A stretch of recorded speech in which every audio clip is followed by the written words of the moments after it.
किश्तवाड़ के जो मतलब जो हालात हैं वो आपके सामने हैं और दिन ब दिन अब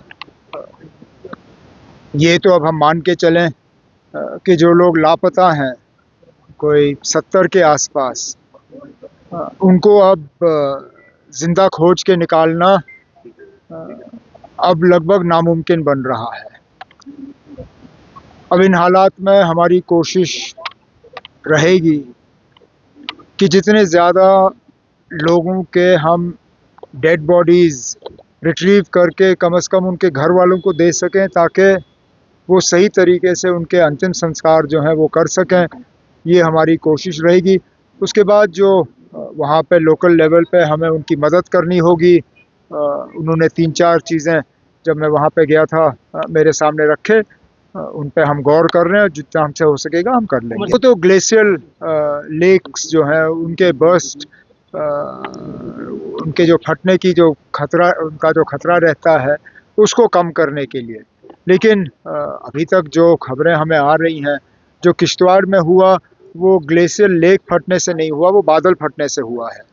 अब इसके लिए हमें एक टीम ऑफ एक्सपर्ट्स जो है मुकर्रर करके अब हमें देखना चाहिए कि कौन से ऐसे इलाके हैं जहां सबसे ज़्यादा खतरा है। अब कुछ महीने पहले यही चीज़ रामबन में देखने को मिली। उस वक्त माली नुकसान बहुत हुआ, जानी नुकसान कम।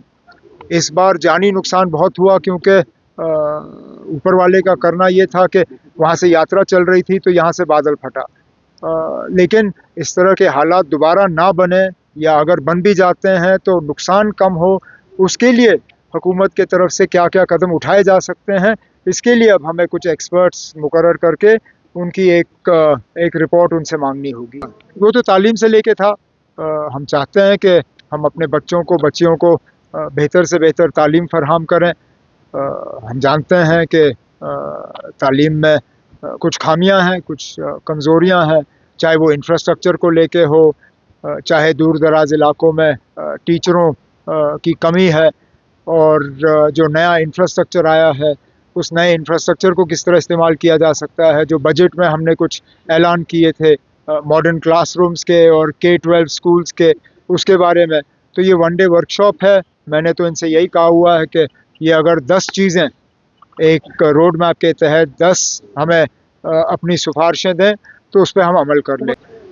हिस्ट्री के साथ छेड़छाड़ करना, और ख़ासकर जब सियासी लोग ये करते हैं तो गलत है, क्योंकि अब कल को हुकूमत बदलनी है, आज नहीं तो कल, कल नहीं तो परसों। कोई हुकूमत हमेशा के लिए नहीं होती। अब मान के चलिए कल को बीजेपी की हुकूमत नहीं होगी, कोई और हुकूमत होगी, वो आरएसएस के खिलाफ चैप्टर लिखना शुरू करेंगे, फिर क्या करोगे? फिर हुकूमत बदलेगी, वो चैप्टर निकलेगा, दूसरा चैप्टर आ जाएगा। तो इसलिए अब जहाँ तक हो सके इन चीज़ों को सियासत से दूर रखना चाहिए। जो हमारा हिस्ट्री है बच्चों को वो सीखने दीजिए, उसके बाद बच्चे खुद फैसला करें। जो सही है वो सही है, जो गलत है वो गलत है। अब हमारा बेड़ा गर्क अंग्रेज़ों ने किया नहीं किया वो तो सच्चाई है, अंग्रेज़ों ने हमारा बेड़ा गर्क किया।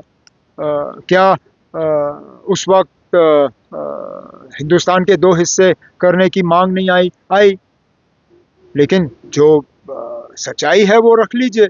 लेकिन इसमें अब आप सियासत भी लाएंगे, वो गलत है। अब आपके सवाल में ही आपका जवाब है। ऑपोजिशन है ना, उनका काम है अपोज करना, वो हर चीज़ को अपोज करेंगे। उनको अब स्टेटहुड नहीं चाहिए, वो नहीं चाहते हैं कि हम लोगों के दरमियान जाएं, तो ठीक है। अब हम जब हम कुछ नहीं कर रहे थे तब वो कह रहे थे आप कुछ नहीं, आप क्यों नहीं निकलते हो, आप निकलते क्यों नहीं हो, आप लोगों को शामिल क्यों नहीं करते हो। अब हम निकले, लोगों को हम शामिल कर रहे हैं, अब वो कहते हैं आप लोगों को क्यों शामिल कर रहे हो। अब उनका काम है अपोज करना, हमारा काम है काम करना, वो अपना करते रहें। इलेक्शन होगा और चलिए, पहले तो अभी तक तो हम समझ नहीं पाए कि ये इलेक्शन हमारे ऊपर ठोसा क्यों गया। इतनी जल्दी अचानक वो वाइस प्रेसिडेंट धनखड़ साहब छोड़ के गए, और गए कहाँ? जिस दिन से छोड़ा उस दिन से नज़र नहीं आए। मैं तो क्योंकि उनके साथ थोड़ा सा मिल बैठने का मुझे मौका मिला, मैं तो ऊपर वाले से दुआ करूंगा कि वो सेहतमंद रहे, ठीक रहे। जहाँ तक इलेक्शन का सवाल है, इंडिया ब्लॉक का उम्मीदवार जो है वो जीत जाना चाहिए।